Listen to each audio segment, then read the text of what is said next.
Welcome back class 10.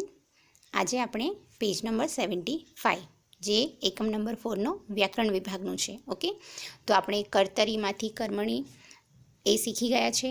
હવે કર્તરીમાંથી ભાવે પ્રયોગ કેવી રીતે થાય તે આજે આપણે સમજીશું. ઓકે, તો મેં બંને વિડીયોમાં સમજાવેલું છે કે જ્યારે કર્તરી વાક્ય રચના સકર્મક હોય તો એનું કર્મણી બને છે.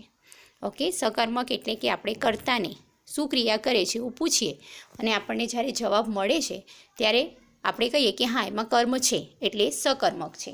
અને જ્યારે આપણે કર્તાને કોઈ પ્રશ્ન પૂછીએ, બરાબર, શું ક્રિયા થાય છે, શું ખાય છે, અને જવાબ ન મળે તો આપણે એને કહીશું એ અકર્મક છે, એટલે કે એમાં કર્મ નથી. અને જ્યારે કર્તરી વાક્ય રચના અકર્મક હોય તો એનું ભાવે પ્રયોગ થાય છે. ઓકે, પહેલાં તો તમે લોકો બુકમાં એક મિસ્ટેક છે એ સુધારી લેજો.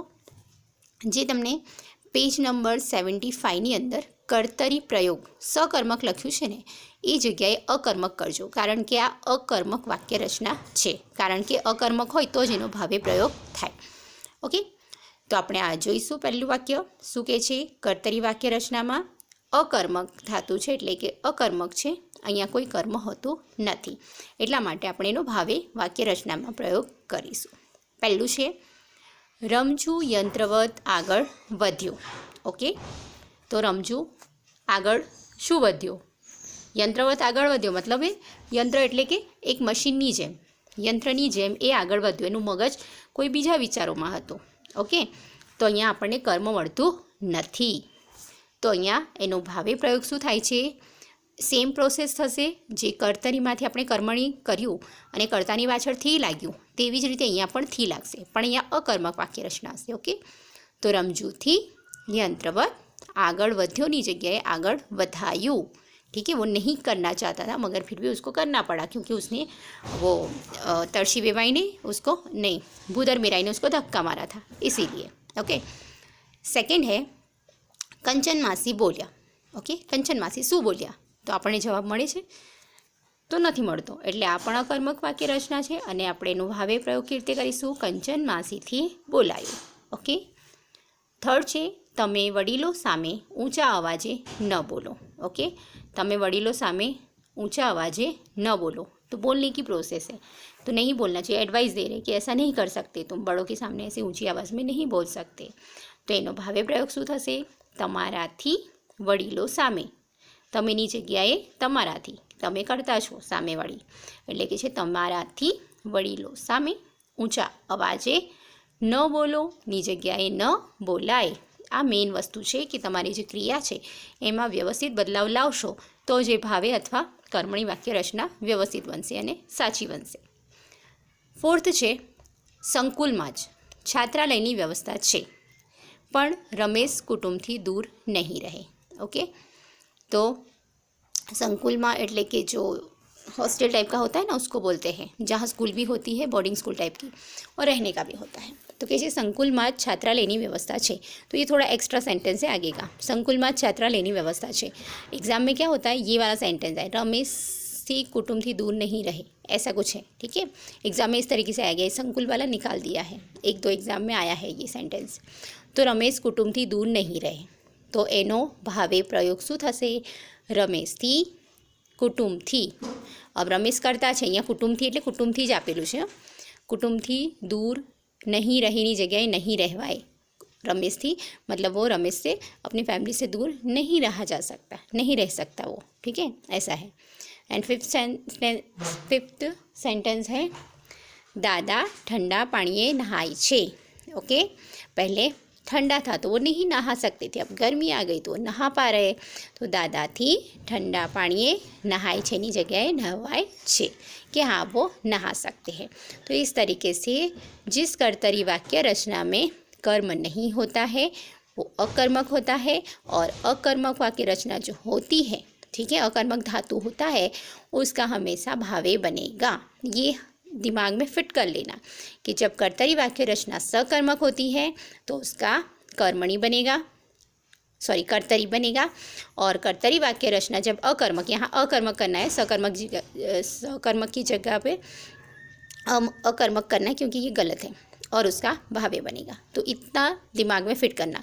दूसरा प्रोसेस क्या होता है कि कर्ता के पीछे क्या लगता है, थी, दोनों में, थी और द्वारा दोनों में, ठीक है, और जो क्रिया होती है उसमें चेंज हो जाता है। अब आता है थर्ड पॉइंट, वो है प्रेरक वाक्य रचना। ओके, अब यहाँ पे भी बहुत ध्यान से समझना, आज ये पॉइंट हम कंप्लीट करेंगे। प्रेरक वाक्य रचना कैसे बनती है, उसमें भी पहला पॉइंट वही आता है, कर्तरी में से प्रेरक वाक्य रचना बनाओ। अब कर्तरी में सकर्मक भी होगा और अकर्मक भी होगा। ओके, और प्रेरक वाक्य कैसे बनेगी, क्योंकि प्रेरक को पहचाना बहुत ईजी है, ठीक है। अब हम पहले एग्जाम्पल देख लेते हैं।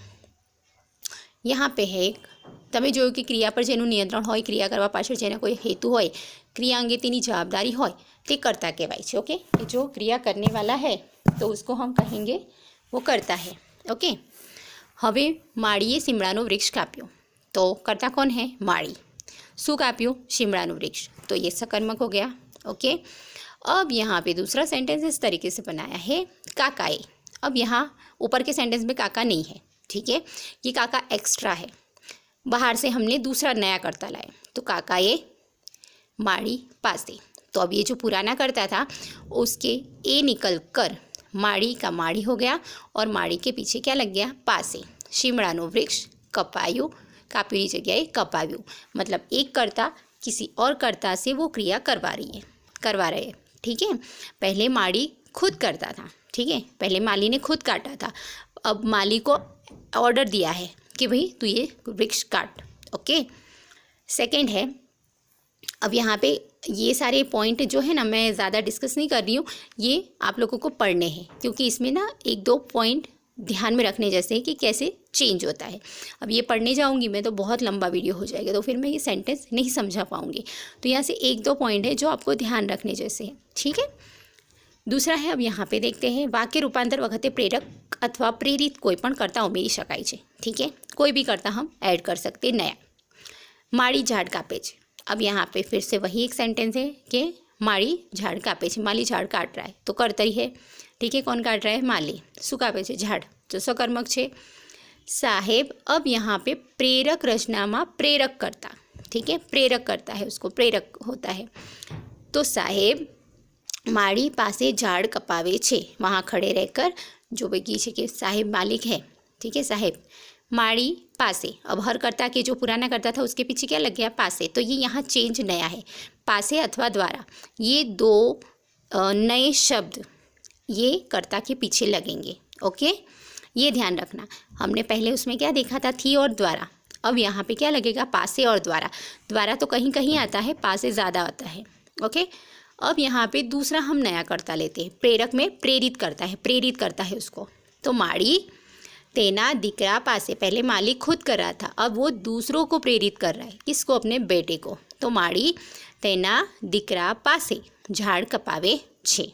ओके, पहले वो खुद कर रहा था, दूसरे में प्रेरक कोई नया आ गया, वो प्रेरक करता है मालिक को कि भाई तू ये पेड़ काट ले।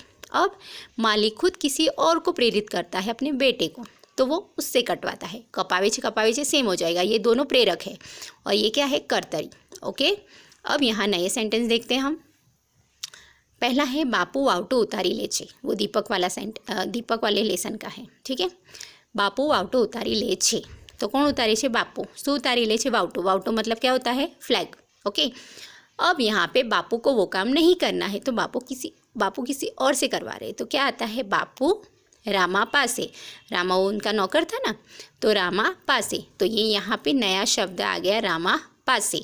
वावटो का वावटो, उतारी ले छे एनी जग्याए उतारी ले छे एनी जग्याए लेवड़ावे छे, ये चेंज है। ओके, तो जो नया कर्ता आता है, रामा नया आया कर्ता, पहले बापू थे पर अब बापू को नहीं करना, वो किसी और को प्रेरक करना चाहते हैं, ठीक है, और को प्रेरित करना चाहते कि भाई मुझे नहीं करना है, तो किसी और से करवाना चाहते, तो यहाँ पे पासे आ गया नए कर्ते के पीछे। ओके, सेकंड है, जेठीबाईए छापेली ओढ़नी सुंदर किनखाबनी थैली में मूकी, तो जेठीबाईए पमा पासे, ठीक है, तो ये पमा उनका कारखाने में काम करने वाला नौकर है, तो पामा पासे मतलब पहले जेठीबाई खुद कर रही थी पर उनको अब नहीं करना है, तो वो किसी और से कर रही है, किसके पास, पमा पासे। छापेली ओढ़नी सुंदर किनखाबनी थैली में मूकी नी जगह मुकावी, पहले कर रहा हूँ और उसके बाद करवा रहे हैं। ओके, समझ में आया। पहले मैं खा रहा हूँ, वो खिला रहे, माँ मुझे मैं खा रहा हूँ, ठीक है, तो उसका हम प्रेरित करते हैं माँ मुझे खिला रही है। ओके, बा तू ये गीत गाने, तो અહીંયા છે બા તું, અમને मतलब हम सबको, वो गीत गवડાવને, એ गीत गवડાવને। ओके, बा पहला बा करता જ છે, तू तो तू, ए પણ કોને ગવડાવ, तू मत गा, हम सबको वो गाना सीखा। ओके, गवડાવને। फोर्थ है बलाઈએ तेनी काकी ने पत्र लख्यो, तो बलाइए मित्र पास से, पहले बलाई खुद लिखता था मगर अब उसको ऐसा लग रहा है कि मेरी राइटिंग अच्छी नहीं है तो वो अपने दोस्त के पास लिखवा रहा है, तो मित्र पास से तेनी काकी ने पत्र लखाव्यो। ओके, फिफ्थ है जो छोकराओ काई नठारू सीखे, नठारू मतलब गंदा कुछ खराब, जो धीरज भाई, अब कोई नया करता आ गया, ठीक है, उनके कोई टीचर है या कोई और, धीरज भाई छोकराओं ने काई नठारू सिखावता, ठीक है, आप बच्चों को कुछ गलत मत सिखाना। एंड लास्ट सेंटेंस है सकीना पकवान जमती। ओके, तो रमजू सकीना ने पकवान जमाड़ दो, यहाँ पे पासे नहीं है देखो, और ऊपर वाले में भी नहीं है। ओके, यहाँ पे भी नहीं है, 3 सेंटेंस में पासे या तो द्वारा नहीं है, फिर भी वो प्रेरक बना है, क्यों, क्योंकि हमने नया कर्ता लिया है हमने। ओके, यहाँ पे है, यहाँ तो है मित्र पासे, ठीक है, यहाँ है धीरज काका, धीरज भाई छोकराओं ने कहीं नठारू सिखावता, और यहाँ पे है नया रमजू सकीना ने पकवान जमाड़ दो, यहाँ पासे या द्वारा नहीं है, यहाँ पे भी पासे या द्वारा नहीं है, यहाँ पे भी नहीं है, बाकी सब में पासे पासे पासे है। ओके, तो यहाँ ये बन गए प्रेरक वाक्य, ठीक है। बुक में ज़रा ध्यान से पढ़ोगे तो सारी सेंटेंस की समझ अपने आप आ जाएगी। मेरा वीडियो सुनना, नहीं समझ आया तो जब स्कूल रीओपन होगी तो ग्रामर के सारे पॉइंट में फिर से डिस्कस करूँगी। ओके, पर अभी फ़िलहाल ये वीडियो देखकर तुम्हें समझने की कोशिश करनी होगी। Okay, thank you.